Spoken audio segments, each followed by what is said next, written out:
Bismillahirrahmanirrahim. Assalamualaikum warahmatullahi wabarakatuh. Semangat pagi anak-anak. Semoga kalian dalam keadaan sehat walafiat pada hari ini.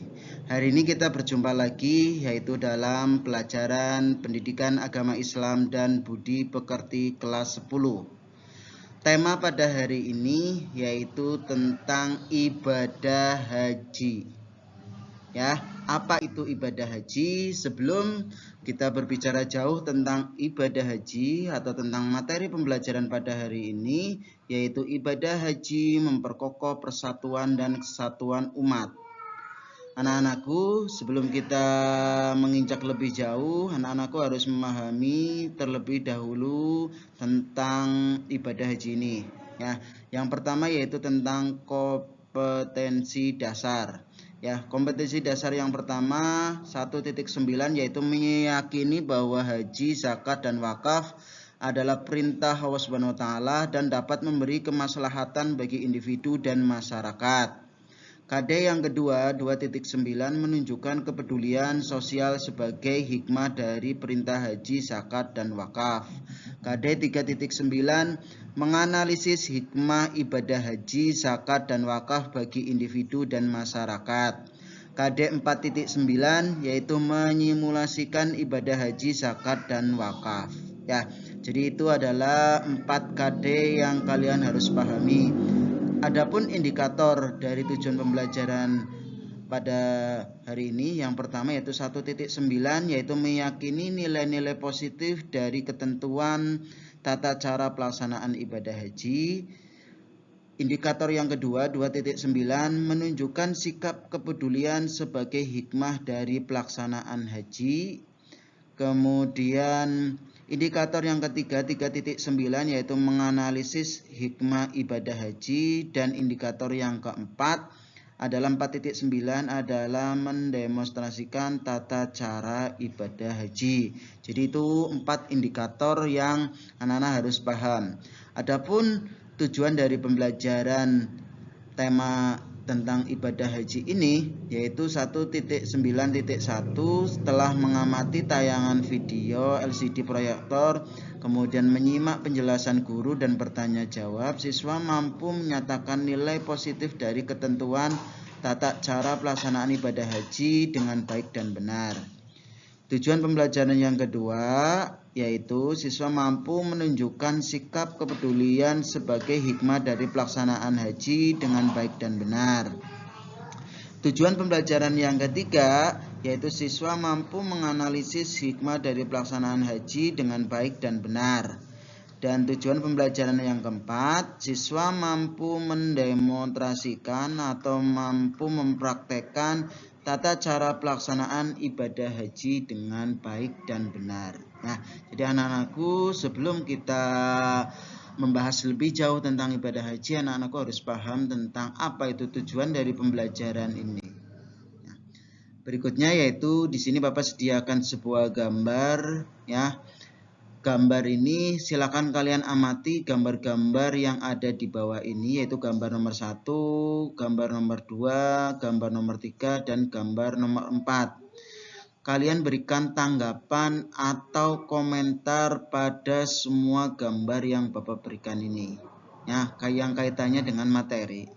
Seperti itu ya. Jadi silakan kalian buat tanggapan atau komentar di link komentar yang ada di YouTube itu.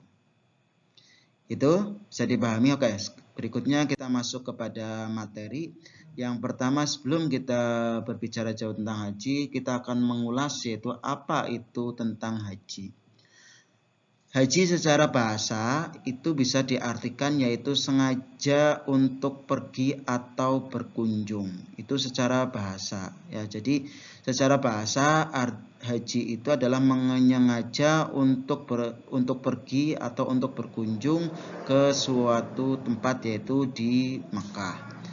Sedangkan haji menurut istilah yaitu mengunjungi atau menziarahi Baitullah atau Ka'bah di kota Mekah Al-Mukarramah yaitu di Saudi Arabia semata-mata, yaitu tujuannya hanya untuk beribadah kepada Allah Subhanahu wa taala dalam waktu yang sudah ditentukan dan sesuai dengan syarat dan ketentuan yang sudah ditetapkan.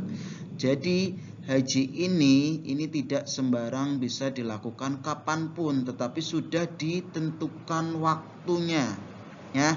Jadi sudah ditentukan waktunya, waktu yang sudah ditentukan dan sesuai dengan syarat dan ketentuan yang sudah ditetapkan. Nah, jadi itu adalah pengertian dari haji.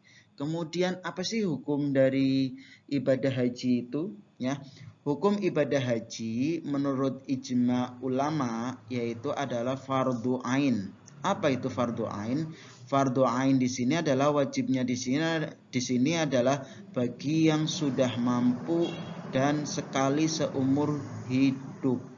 Nah, jadi haji di sini diperuntukkan bagi yang sudah mampu, baik itu finansial ataupun secara lahir dan batinnya. Jadi kalau cuman hanya finansialnya saja, tetapi itu juga belum dikatakan mampu.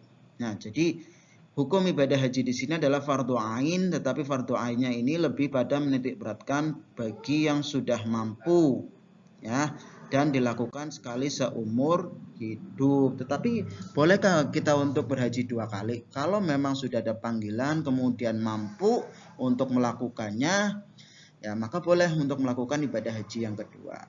Berikutnya yaitu syarat haji. Apa sih syarat haji? Syarat haji adalah sesuatu yang apabila dipenuhi menjadikan seseorang tersebut wajib melakukan ibadah haji.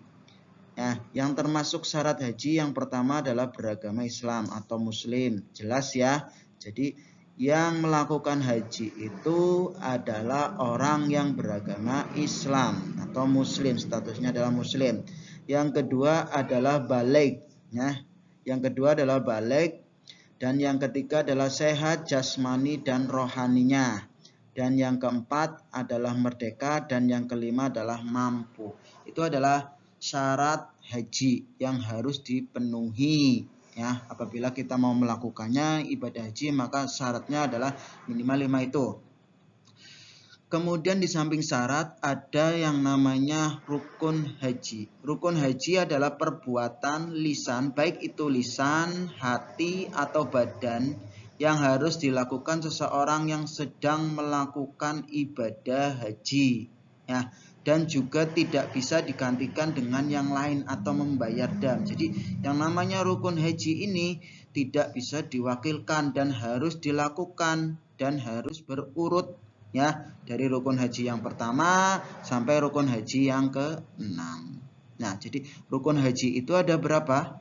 Rukun haji itu ada 6. Yang pertama rukun haji itu adalah ihram. Ya, apa itu ihram? Ihram yaitu berniat mengerjakan ibadah haji yang ditandai dengan memakai pakaian ihram. Yang kedua, rukun haji yang kedua yaitu wukuf. Wukuf itu adalah berdiam sebentar di padang Arafah. Waktu melakukan wukuf dimulai dari tergelincirnya matahari yaitu waktu duhur tanggal 9 Zulhijjah sampai dengan terbit fajar pada tanggal 10 Zulhijjah. Itu wukuf. Kemudian yang ketiga yaitu tawaf. Tawaf itu mengelilingi Ka'bah sebanyak 7 kali dengan niat untuk ibadah, ya. Ada syarat-syarat tawaf yaitu yang pertama tertutup aurat, kemudian suci dari hadas baik hadas kecil, hadas besar dan suci juga dari yang namanya najis. Kemudian yang ketiga yaitu menjadikan Ka'bah berada di sebelah kiri orang tawaf. Kemudian tawaf itu dimulai dari Hajar Aswad. Kemudian jumlah tawaf itu dilakukan sebanyak 7 kali. Kemudian pelaksanaan tawaf itu dilakukan di dalam Masjidil Haram. Kemudian di samping ada syarat tawaf, ada sunnah-sunnah tawaf. Ya, yang pertama berdoa dan berzikir, kemudian membuka pundak kanan dan menutup pundak kiri bagi laki-laki, kemudian mendekat ke Ka'bah, kemudian berjalan bagi yang kuat. Ya, jadi berjalan bagi yang kuat itu termasuk dari bagian dari sunnah tawaf. Ya, Apakah boleh kalau misalkan ketika jamaah haji atau jamaah umroh itu tidak kuat berjalan itu boleh dibantu dengan yang lain? Boleh dibantu dengan kursi roda ataupun yang lainnya. Nah, kemudian sholat sunnah di belakang makom Ibrahim itu termasuk sunnah-sunnah dari tawaf. Masih banyak lagi sunnah yang termasuk dari sunnah tawaf. Kemudian kita lanjutkan yaitu rukun haji yang keempat yaitu sa'i. Sa'i itu adalah berlari-lari kecil antara Bukit Sofa dan Bukit Marwah sebanyak 7 kali. Ya, jadi yang dinamakan sa'i itu berlari-lari kecil antara Bukit Sofa dan Bukit Marwah sebanyak 7 kali. Dan harus dimulai dari Bukit Sofa dan diakhiri dari Bukit Marwah. Kalau seandainya dibalik gimana? Maka tidak sah. Ya, sahnya itu harus diawali dari Bukit Sofa dan diakhiri dari Bukit Marwah. Rukun haji yang kelima yaitu tahallul. Tahallul ini bisa dikatakan adalah rangkaian ritual haji yang terakhir. Ya, tahallul itu adalah mencukur atau menggunting rambut. Paling sedikit itu adalah minimal 3 helai rambut. Ya, itu dinamakan tahallul. Jadi tahallul ini adalah sebagai pertanda bahwa kegiatan ritual haji atau umroh ini dikatakan sudah selesai. Dan yang keenam yaitu tertib. Tertib yaitu melakukan rangkaian prosesi ibadah haji tersebut secara berurutan. Ya, yang namanya rukun itu berarti harus berurutan. Kalau salah satu terlewati maka tidak sah.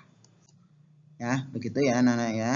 Kemudian larangan dalam masa berikhram. Ya. Larangan dalam masa berikhram itu salah satunya yaitu di situ untuk perempuan menutup muka, untuk laki-laki itu dilarang memakai pakaian yang sudah berjahit. Kemudian dilarang memakai tutup kepala yang melekat. Kemudian juga dilarang memakai alas kaki yang menutup mata kaki. Nah, itu adalah larangan yang dilarang ketika dalam masa berikhram. Berikutnya, di samping itu ada yang namanya sunnah haji. Sunnah itu apabila dilakukan mendapat pahala dan apabila ditinggalkan juga tidak apa-apa. Sunnah haji salah satunya di sana yaitu memotong kuku, rambut dan kumis, yaitu mandi sebelum ikhram dan memakai minyak wangi. Disunahkan memakai kain ikhram yang berwarna putih, kemudian menyisir rambut dan jenggot, sholat sunnah ikhram dan memperbanyak membaca talbiyah. Nah, itu diantara beberapa dari sunnah haji. Masih banyak sunnah haji itu kalau kita telusuri lagi. Ya, tugas kalian adalah mencari sunnah haji yang lainnya selain yang Bapak sebutkan. Ya, kemudian setelah ini nanti ada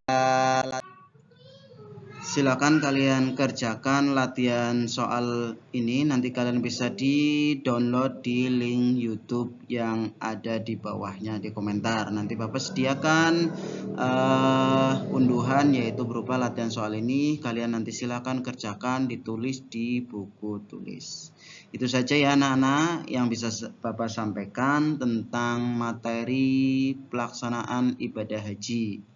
Seperti itu, kita akhiri dengan bacaan hamdalah alhamdulillahirabbil alamin. Bapak akhiri. Assalamualaikum warahmatullahi wabarakatuh.